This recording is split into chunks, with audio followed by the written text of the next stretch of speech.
6 de março de 2025, em Curitiba, capital do estado de Paraná, na República Federativa do Brasil. Estamos no terceiro programa ao vivo, aqui nos estúdios da família Paraná Oficial, e com algumas notícias ou alguns acontecimentos que têm sucedido nos últimos tempos, nas últimas semanas, nos últimos dias, nas últimas horas, e com a presença e a participação de um convidado especial aqui nos estúdios diretamente desde Paraná, desde Curitiba. Queremos dar a bem-vinda a Monroe, um grande amigo do estado de Paraná, no qual le agradecemos a possibilidade de estar junto conosco nesse programa e dar-te as boas-vindas, pedir um pouco da tua apresentação para que você conte para nossos ouvintes sobre você e sobre a tua trajetória empresarial. Obrigado pelo convite, Santiago. Obrigado pelo café também, pela hospitalidade aqui na rádio. É sempre um prazer falar do que a gente recebeu aqui em Curitiba, no estado do Paraná, especialmente eu, nascido em Caçador, Santa Catarina, mas com 5 anos vim para cá, acabei trabalhando muito na questão de formação híbrida, né, administração e direito, e acabei me especializando em direito tributário aqui no Brasil, na Áustria, e com isso eu tenho também trabalhado muito no desenvolvimento de negócios voltados à internacionalização de empresas. E hoje na coordenação do CONINTER, que é o Conselho de Negócios e Relações Internacionais da Associação Comercial do Paraná, imagino que a gente consiga aí trocar boas informações para evoluir aí todo o contexto, né, da comunidade empresarial paranaense e brasileira. Com certeza. Conta um pouco o que é o direito tributário para nosso ouvinte. De que trata o direito tributário? O que fazem os tributaristas aqui? No direito tributário, quando eu acabei em 1992, né, Santiago, iniciando os estudos, ele já era um grande desafio. E nós tínhamos naquela época grandes teses, né, que na época era do fim social, e aí a gente teve agora recentemente a grande tese do século, né, de PIS e COFINS, o semestre na base de cálculo do PIS e da COFINS. Mas nessa época a gente tinha uma certa segurança jurídica, o que hoje, na minha concepção, né, muito particular, não defendo aqui nenhuma universidade, nenhum grupo, está cada vez mais difícil, porque quando os tribunais superiores se pronunciam com a palavra final, eles vêm eivados de interpretações econômicas, muito diferentes daquelas que quando eu comecei a estudar, né, com Kelsen e outros pensadores aí, nós tínhamos uma rigidez no sistema, e hoje a gente tem modulação de efeitos, a gente tem várias coisas sendo recortadas no direito tributário, se é que eu consigo chamar isso de um ramo do direito autônomo, como era até pouco tempo atrás, ou se é mais um penduricalho do governo, infelizmente. Eu estudei na USP e eu me lembro que tinha uma disciplina de direito tributário. Eu não estou lembrando agora quem que era o professor, mas eu lembro basicamente que era um respeito pelos direitos fundamentais. Mas ele hoje em dia, o direito tributário, ele serve basicamente para quê? Para que é útil o direito tributário?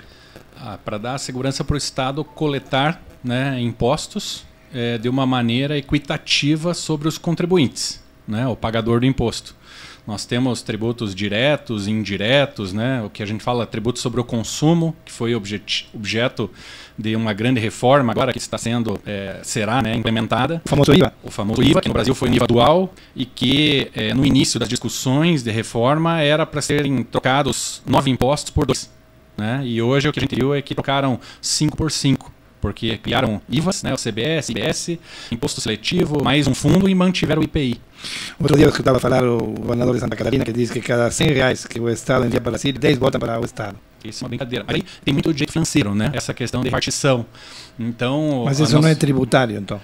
Acaba sendo tributária porque o direito tributário ele arrecada isso. Então a primeira perna de arrecadação acaba pegando esse valor que Santa Catarina recolheu a Brasília. Mas o direito financeiro que vai definir o que vai ser redistribuído entre os entes federativos. Tá. E você falou que você trabalhou também como consultor em algumas empresas, e algumas delas são grandes empresas daqui, ou empresas de serviço muito conceituadas. Sim. Qual que era teu trabalho? Eu comecei a minha carreira numa empresa de auditoria, né? Na época era Big Six, que a gente chamava, e eu trabalhei na Arthur Andersen. Bom, é uma das maiores empresas do Brasil. Do mundo, na verdade, mas acabou quebrando. Né? Por conta daquele escândalo da Enron, da WorldCom. Ah, sim. E isso fez com que a credibilidade deles, que como empresa de auditoria independente você vende credibilidade para passar para os acionistas que compram as ações, né, das grandes empresas. Sim. E muito embora a Arthur Andersen tenha sido declarada inocente no final, o estrago já estava feito, né? Não teve mais como recuperar a marca. Mas o que me trouxe, né, esses quase 5 anos de trabalho na Arthur Andersen, eu tive a oportunidade de conhecer um pouco mais de perto a realidade de alguns segmentos, a parte tributária não só do Brasil, mas do exterior, a identificação de rotinas, né, de uma boa auditoria, aquilo que traz ou não credibilidade para um processo de auditoria independente.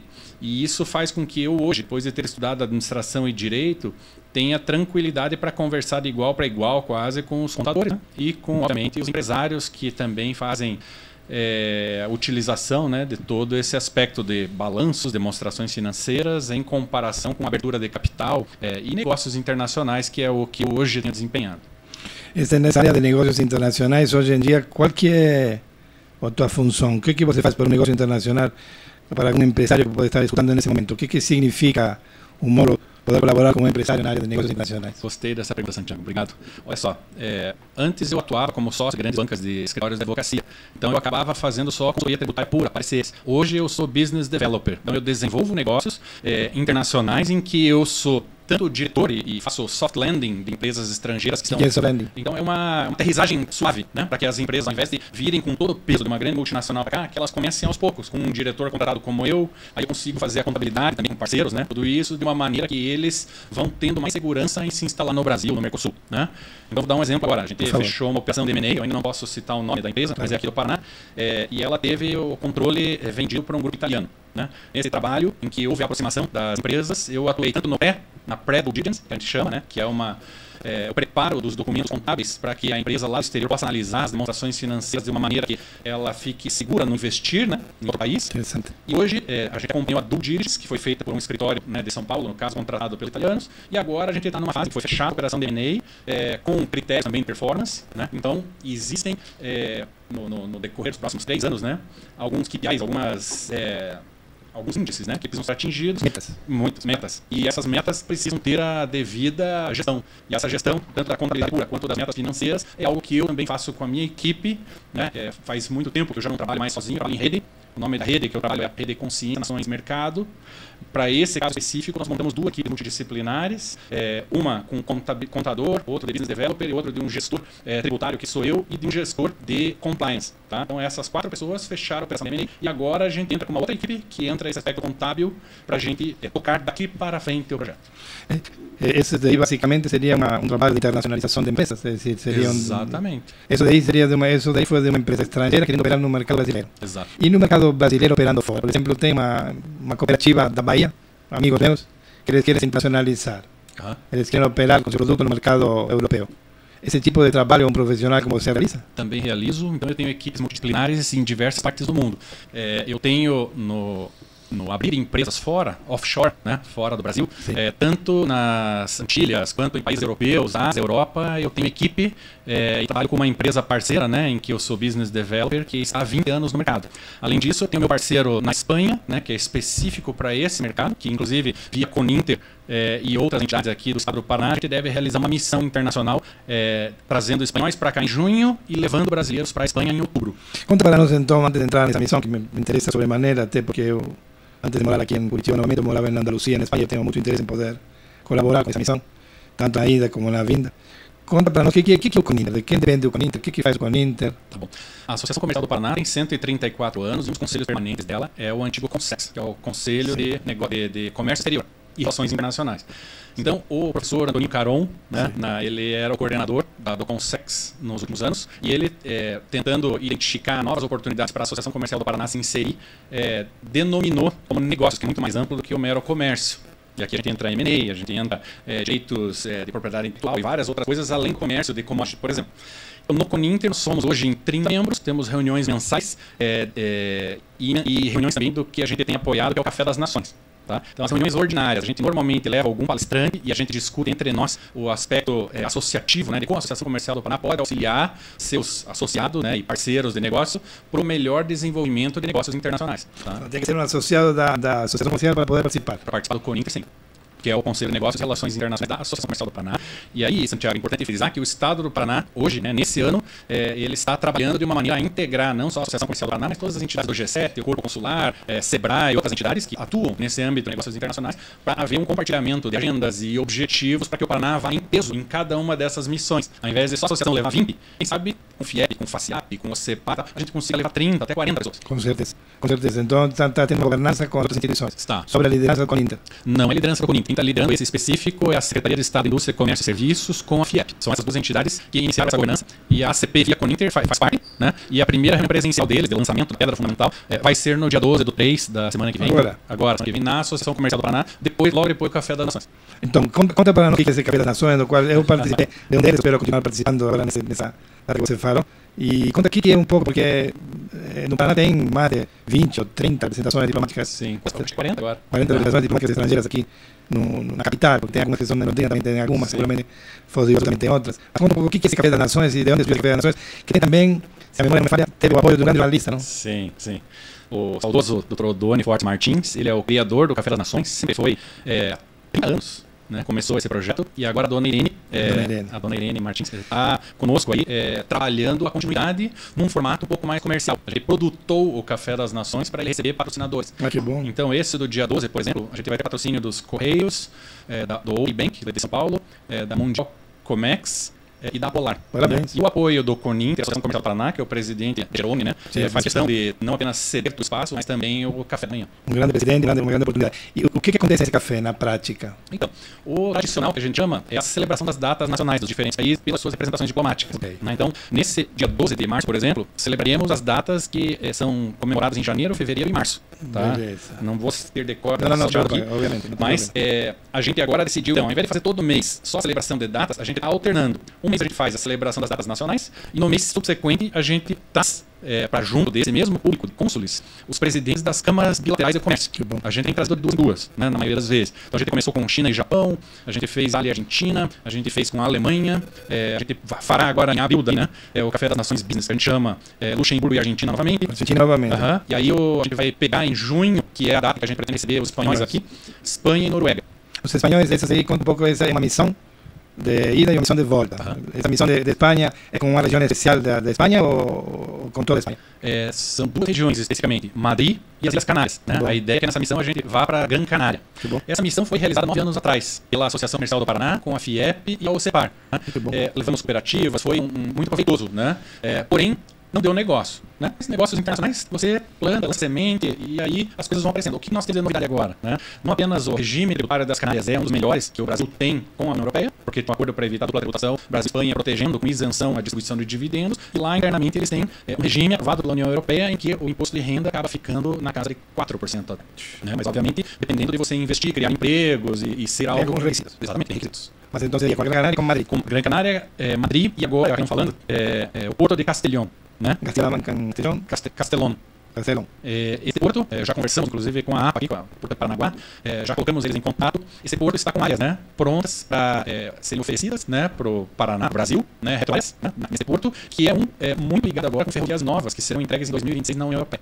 Então, a maturação desse projeto, né, de você identificar setores descarbonizados, Mercosul, União Europeia, em que eu consiga fazer uma rota desde o caminhão, trem e navio, né, sendo desembarcada em porto, que também seja descarbonizado, de preferência com o combustível produzido aqui no Paraná, que é o biometano liquefeito. O que é descarbonizado? Então, você tem que substituir combustíveis fósseis usados no transporte marítimo, como diesel, por exemplo, por combustíveis ou energia, né, de fonte renovável. Isso tudo você consegue certificar com metodologias que hoje tornam isso viável, né? Antigamente era mais caro o molho do que o peixe, né? Que a gente brincava, né? Que a certificação custavam demais. Hoje, em função de blockchain e outras inteligências sendo aplicadas no processo, fica muito mais barato e confiável, né? Você ter tanto a certificação dessa descarbonização quanto a própria tokenização, né? Desses ativos são comprados e vendidos. Eu escuto você e eu lembro basicamente da Agenda 2030, da agenda dos ODS. O que você está falando um pouco é que a Associação Comercial e todos os seus parceiros estão trabalhando em 2030. Sem quizás falar que trabalham nos ODS e mostrar os figurinhas dos ODS, tudo que você está falando aqui é geração de emprego e renda, geração de trabalho, um trabalho decente. Está falando de energias renováveis, que são os ODS. E que tem preços competitivos, né? Todo mundo pensa em energias renováveis, puxa, vai ficar mais cara a conta. Não. Hoje, para produzir um biometano, por exemplo, né, com dejetos, né, de gado leiteiro, eu consigo fazer isso com a geração, dentro do projeto, né, com uma taxa interna de retorno perto de 25% ao ano. E isso é bom? Isso é ótimo, isso é ótimo. Pensando em commodities, né, em que a gente tem um valor, né, desse comércio aí pequeno, né, porque eles ganham no volume, nesse específico do combustível, que você deixa de comprar o combustível fora, que está também carregado de ICMS e outros tributos, sim, e você próprio produz o seu combustível, que é um passivo ambiental. Você certifica isso, né, tirando da planilha do seu transportador terrestre e marítimo. É algo que a gente não pode ficar de fora. Tá, mas isso que você está falando é meio que uma inovação, não, Maulo? Não é uma coisa muito comum. Então, no mundo, a tecnologia já está desenvolvida, né? Eu acabei participando da Biogás, Associação Brasileira de Biogás e Biometano, desde 2013, praticamente desde a sua fundação. Ajudei na elaboração de algumas normas, né, algumas leis, né, para favorecer o desenvolvimento desse produto, vamos assim chamar, né, biogás, biometano e todos os seus derivados, que a gente, a partir do projeto de biodigesão, tem CO2, a gente tem biofertilizantes, a gente tem uma série de vantagens. E a Biogás agora vai completar 12 anos. Né? A Biogás no Brasil tem 12 anos, mas no mundo, a Alemanha em especial, tem mais de 40 anos dessa tecnologia. Né? Na China eles já se utilizam, os caminhões hoje, na grande maioria, são fabricados com LNG, né? Então gás natural liquefeito. Né? Então um combustível liquefeito em comparação com eu ia falar pressurizado, não deixa de ser comprimido, né? Ele acaba reduzindo em 600 vezes o volume, Santiago. Ele utiliza a autonomia dos veículos, né? A última entrevista que foi feita aqui no Paraná oficial, a semana passada, foi com um especialista em hidrogênio. Ele falou muito do biogás, ele foi quem instalou a fábrica de hidrogênio lá em Itaipu, na semana. Ele falava sobre o biogás e sobre a importância dos combustíveis, das energias renováveis versus os combustíveis fósseis. Sim, é importante, não sei se ele comentou, mas o ganho de escala, né, no esforço calculeiro, no proteína animal, agora com ETS, né, ações de tratamento de esgoto, aterros sanitários, tudo isso está dando um grande volume. E ao aumentar esse volume, já espera esse, com gás e outras entidades, né, que comercializam gás natural, para atingirem suas metas, olhando no 2030, para inserir também combustíveis renováveis, que é a mesma molécula, é o CH4, é a mesma molécula do biometano, é do gás natural. Eu estava pensando, enquanto você falava sobre a importância das energias renováveis, mas nós temos, falando um pouco de política internacional, das ações internacionais, uma situação no mundo muito particular. Nós temos um novo presidente nos Estados Unidos, ele está indo meio na contramão do que a gente está falando. Ele está falando de fortalecer o petróleo, de sair da Agenda 2030, de sair da Organização Mundial da Saúde, ele já saiu da Organização Mundial da Saúde. Como que isso pode repercutir para o mundo? Uma situação na qual a primeira potência do mundo, primeiro que a China passe, os Estados Unidos, ele está indo numa situação muito complexa, não? E como que o Brasil pode trabalhar isso junto com outros parceiros? Em matéria de volume, né, ganho de escala, sem dúvida, combustíveis fósseis ainda tem um papel relevantíssimo. Né? No próprio Brasil agora descobriram outras reservas, né, fósseis para serem exploradas. No Amazonas. Né? Mas aí você tem a situação de a tecnologia hoje, como no pré-sal viabilizou com um risco mínimo de acidentes, né?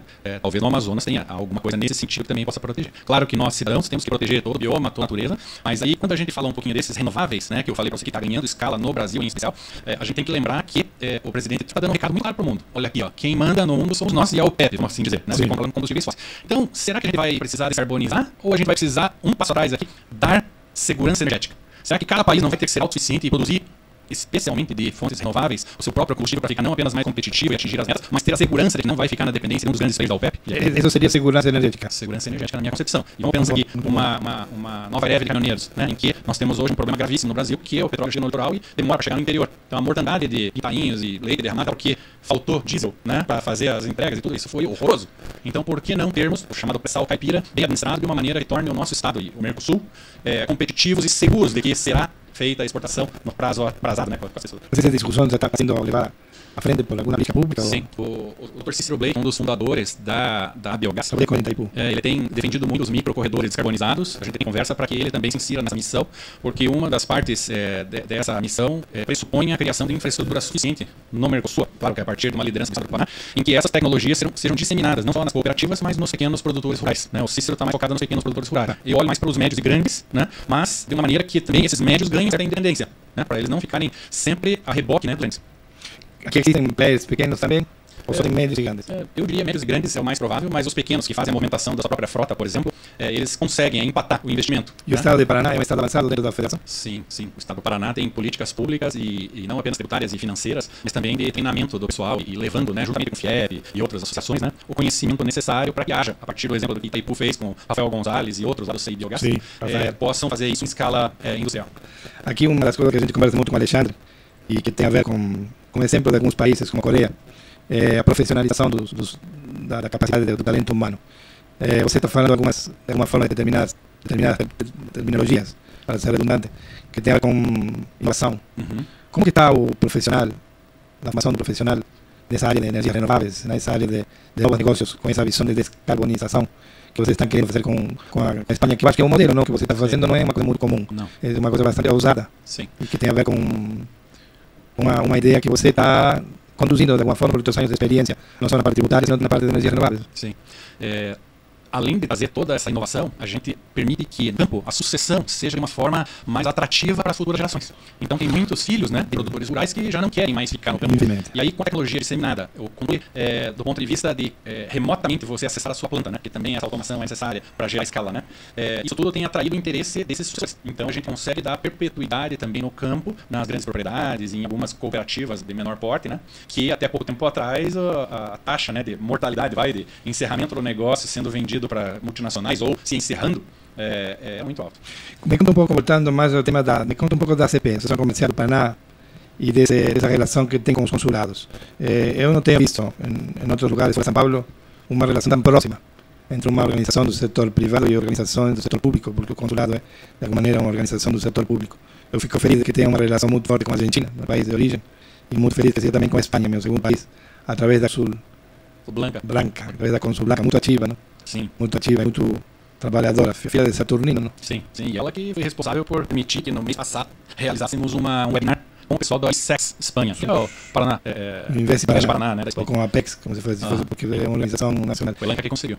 A Blanca é uma grande cônsul, seria para mim uma honra poder entrevistar ela, vou pedir a ver se ela pode vir um dia conversar com a gente aqui, mas essa relação com os consulados é uma relação que já está solidificada, não? A associação é mais um ator, né, dentro desse ecossistema diplomático, onde tem governos estaduais, municipais, né, o federal, com essas representações diplomáticas aqui, tentando gerar sinergias. Então, acho que esse é o grande ponto que o Oddone, sempre visionário, identificou. Ele sempre colocou o Café das Nações como a janela do Paraná para o mundo. E é o que acontece, porque nas reuniões que nós fazemos, ao final, né, a gente coloca das 8 da manhã às 10h30, mas a gente acaba ficando até meio-dia, porque o pessoal não só troca cartões, que é o networking convencional, mas eles desenham projetos ali mesmo. Então, essa missão Brasil-Espanha, já estou conversando com o cônsul da Holanda, que é o Rob de Ruyter, para que ele também tente inserir algumas das tecnologias holandesas nesse projeto, por exemplo. Então, tudo isso é de estarmos juntos, porque é todo mundo querendo ajudar com um propósito. Claro, tem que defender o seu país, a sua nação, sim, mas o pessoal está muito pelo coletivo mundial. O empresário que esteja escutando nós, como pode participar? O Café das Nações, ele é limitado a 80 pessoas, os convites são dirigidos, claro, os cônsules têm o privilégio, né, de convidar 1 ou 2, quem está organizando, que é o Diário Indústria e Comércio, o CONINTER e a Ciência Nações e Mercado, como apoiadora, vão acabar distribuindo alguns convites. A gente, depois que a gente produtou, né, o Café das Nações, a gente está preocupado com o overbooking, porque a gente já viu que para esse próximo dia 12 aí, a tendência é que a gente receba, sem fazer propaganda, os 80, que é a nossa capacidade máxima. Mas aí pode ser que a gente tenha que fazer de uma maneira híbrida em algum momento, mas o convite para quem é expert, né, em comércio internacional, como é o teu caso, né? Esse é garantido, porque o nosso objetivo é levar as pessoas que sejam influenciadoras, né, nos seus meios e consigam compartilhar valor com os empresários, que obviamente a gente precisa levar, que é justamente o grande propósito do Café das Nações Business, que é gerar negócios de valor. Eu tenho uma certa experiência na internacional, segundo o Alexandre, eu tenho um currículo até bom, não, Alexandre? Invejável. Mas ele é mais um amigo da coisa, mas enfim, eu tenho visto em poucos lugares do mundo um modelo como o que vocês estão fazendo. É dizer, eu parabenizo vocês, eu acho que vocês poderiam até exportar essa mesma metodologia para Foz do Iguaçu, para Maringá, para Londrina, com uma FACIAP da vida, ou com um Sebrae da vida, porque eles têm também, seguramente, demandas e interesses. Então, eu te coloco esse desafio, de poder formatar esse Café das Nações que o Donner tanto propôs e realizou durante tanto tempo, continua com a esposa dele, para que isso possa ser levado para outros lugares do Paraná, porque Curitiba é uma parte do Paraná, mas você tem um potencial muito grande em Maringá, em Londrina, em Cascavel, em Foz do Iguaçu, em Guarapuava. E por que não os países do Mercosul? E por que não nos países do Mercosul? E por que não nos países do Mercosul? É decir, essa relação tão fructífera e de tanta receptividade que vocês têm com os consulados é muito grande. Eu participei de 1 ou 2 cafés só. Mas nesse daí eu vou participar. No próximo, tá bom. Prometo que vou participar. eu vi a participação muito entusiasmada dos cônsules. Sim. Para eles é um evento importante, no qual eles consideram válido. E a pergunta que não queria deixar de te fazer é o seguinte: existem consulados mais participativos que outros? Tem alguns que foram recentemente implementados, outros há mais tempo. E a gente, além dos consulados, a gente tem que olhá-los com a sinergia com as câmaras laterais. Vamos pegar o cônsul, né, Andreas Hofrichter, que também era presidente da Câmara Brasil-Alemanha.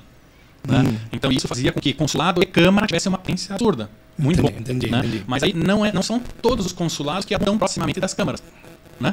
Na grande maioria atuam, né? Mas o nosso objetivo com o Café das Nações, especialmente o business, que é o convite para as câmaras bilaterais também participarem, é justamente para ajudar nessa relação dos cônsules com as câmaras, né? Porque as câmaras, elas acabam tendo como associados grandes empresas. Vamos pegar a Argentina com o Matias Crudo, que é o presidente. Matias, se conhecia o Matias. É um querido. E o que a gente tem de oportunidades de empresários argentinos e brasileiros que fazem parte de também se aproximarem individualmente, não só no presidente Matias Crudo, né? Do cônsul, muitas vezes do cônsul geral, em alguns casos até embaixadores acabam participando dos nossos cafés, é algo que a gente se propõe a fazer. Alexandre, você está falando da Câmara de Comércio Brasil-Argentina. A primeira Câmara que foi fundada aqui foi fundada por nós. Eu fui o primeiro presidente. Sério? Sério. Depois você quer que eu fale do teu currículo. Eu sou amigo. Mas eu esqueci de te falar disso. Eu lutei pela integração do Brasil e Argentina durante muito tempo. Eu vou te falar o seguinte. O primeiro dia que o Santiago veio começar o programa, eu que abri o programa. E eu abro o programa da seguinte forma: Santiago, se apresente. Moro, tá gravado, você pode entrar no nosso canal no YouTube. Também, quem quiser acompanhar agora o nosso programa aqui, está sendo transmitido ao vivo pelo YouTube. E o Santiago começa a falar do currículo dele. Foram 11 minutos e 32 segundos. Podem ver o programa e ver. E ele falou só o currículo resumido. Não, ele falou o currículo resumido. Agora, daí ele me mandou o currículo dele. Eu não sei onde ele queria que eu colocasse o currículo. Num post no story uma Bíblia. Uma Bíblia ele queria colocar. Eu falei assim, olha que eu vou colocar. Né? Que colocasse no site. Eu não entendi porque ele me mandou o currículo dele. Ele queria que eu mandasse. Não, eu cheguei à conclusão. Ele queria mostrar realmente que ele conhecia do que ele iria falar. E quando eu falo do currículo dele, é um currículo que realmente é invejável. Não que eu sinta inveja do seu currículo, e parabenizo pelo seu currículo e pela sua capacidade. Mas não tinha essa informação na Câmara. Câmara Brasil-Argentina.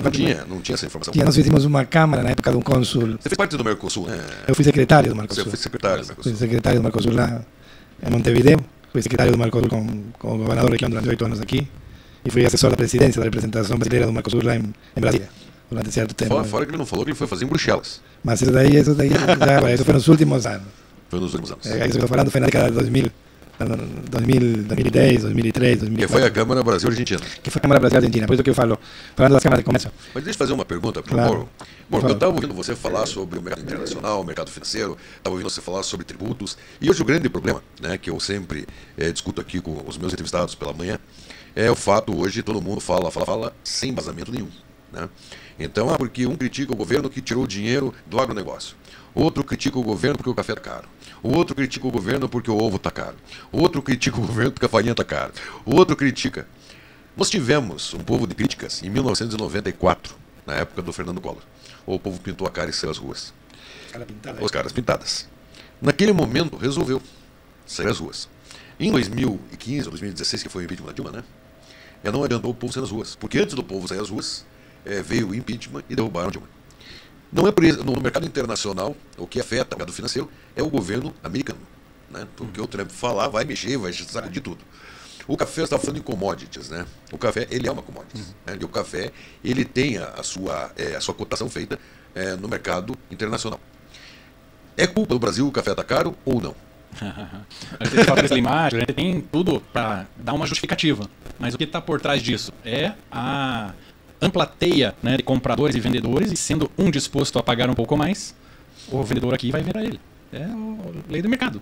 Né? Então, somado com o câmbio, né, somado com ter ou não, né, produtos substitutos com chá, de uma maneira também mais barata ou mais cara, é muito complexo o negócio. Agora, olhando nesses movimentos que você falou, né, cara pintadas, depois Dilma, e agora talvez aconteça alguma coisa, tudo depende de os grandes poderes, os grandes controladores, detentores do capital, né, dos oligopólios e tudo, quererem fazer alguma coisa. E hoje, nenhum dos dois lados quer mexer nisso que está aí. Mas essa alta que o dólar teve em dezembro, ele quase chegou a R$7. Algum reflexo teve. Né? O povo não sentiu. Tanto não sentiu que as praias no final estavam lotadas, o carnaval estava muito bem obrigado, mas talvez tenha sido um reflexo no aumento do café, tenha sido um reflexo no aumento do combustível. eu quero perguntar, né, sobre esse bloqueio financeiro do governo federal com o agronegócio. Eu que já vivi no agronegócio muitos anos, eu sei como funciona, né? Eu vou no BNDES, não produtor rural, saco lá um pouco do dinheiro, compro caminhonete para meu filho, compro caminhonete para minha filha, compro caminhonete para minha mulher, reformo a casa, tenho 6 meses para pagar, o juro de 8% ao ano, então dá menos do que 0,5% ao mês, e vira uma confusão. E, na verdade, todo aquele dinheiro que é liberado para o agronegócio, ele não é investido no agronegócio. Pouquíssimos são os casos, né, onde o produtor rural pega ali no BNDES 100 milhões de reais e injeta no plantio ou na agropecuária, né? Então, eu queria saber da sua opinião.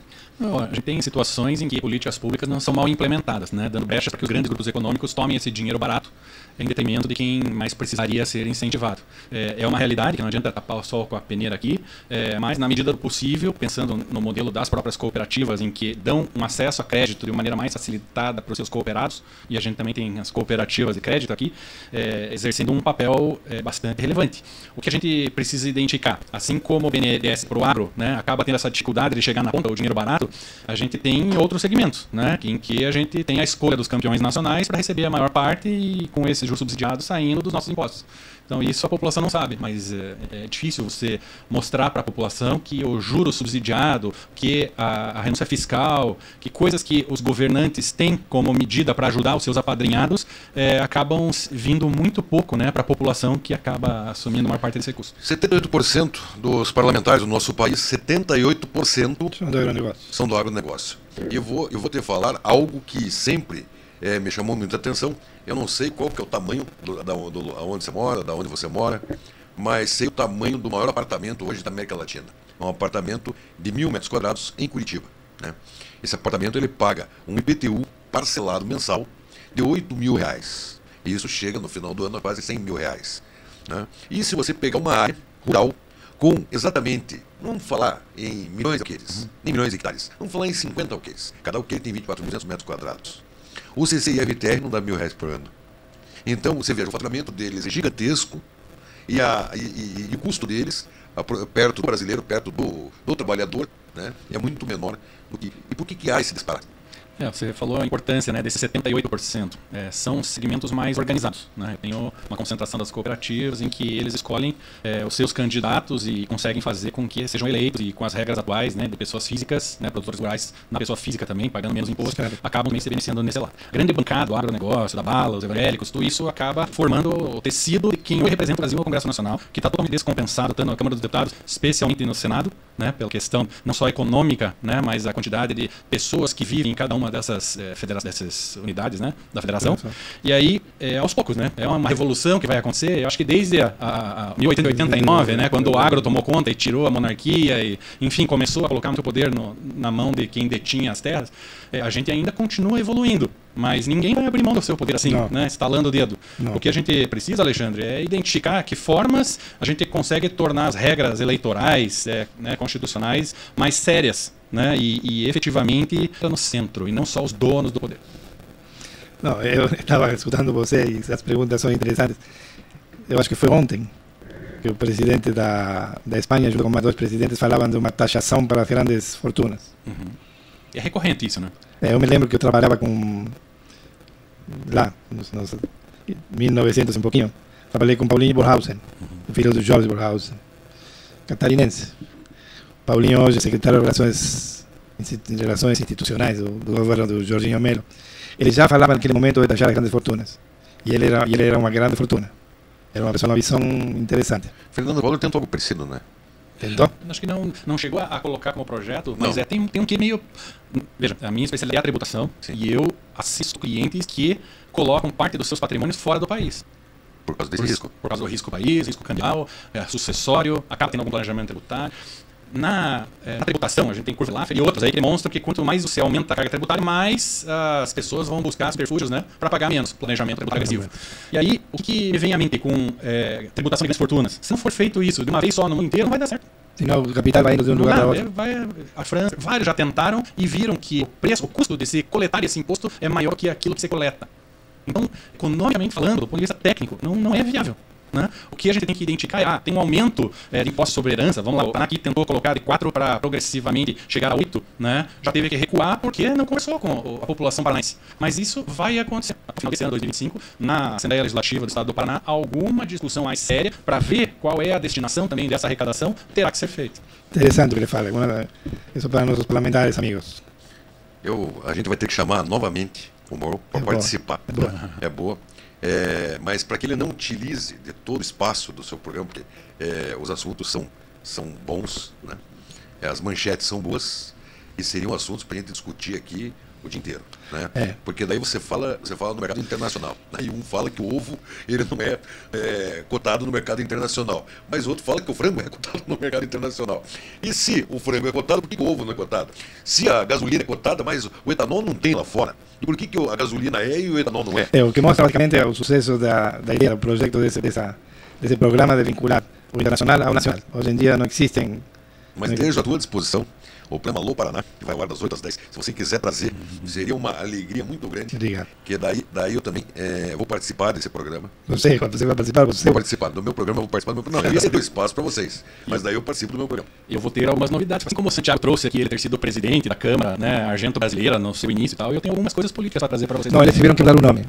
Como a Câmara era a Câmara de Comércio Argentino Brasileira, e não encontraram os papéis, porque eu estava na Espanha e ninguém me procurou, eles tiveram que mudar o nome para Argento Brasileira. Entendi. Mas a Câmara era Argentino Brasileira. Olha aí, ó, mais um aprendizado, Alexandre. Mas infelizmente já fica pouco tempo. Eu queria deixar o microfone à tua disposição nos últimos 3 minutos e agradecer a tua participação, mas deixar à disposição os minutos finais para você fazer as considerações finais. Eu agradeço o espaço, é sempre uma honra, né, participar com pessoas que têm esse background e disposição para falar também nesse assunto técnico tão complexo sobre política, que tem que fazer parte do dia a dia.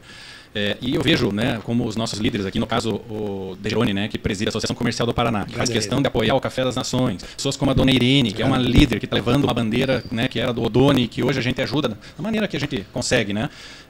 Isso tem um propósito, né? Qual é o propósito, se não de tornar o mundo um pouco mais amistoso para que os negócios sejam realizados em âmbito nacional e internacional. É isso que vai tornar as nações, né? Não vou falar em nações amigas aqui, para não repetir o que já foi falado no passado, mas a gente precisa resgatar um pouquinho das nações originais, né? Em que os povos vivendo em determinados territórios tinham as suas tradições, tinham as suas formas de desenvolver tecnologias e negócios. Eu brinco, né? Meu sobrenome é Olsen, é viking, nórdico. Eu tenho talvez algo nisso que me faz sempre estar indo para West, né? Say West, mas eu tenho esse olhar de integração mundial. Não à toa o nome da rede que eu acabei fundando é Rede Consciência, que começa com a gente, Nações, que é justamente essa integração das nações originárias, e mercado, que sem mercado nada tem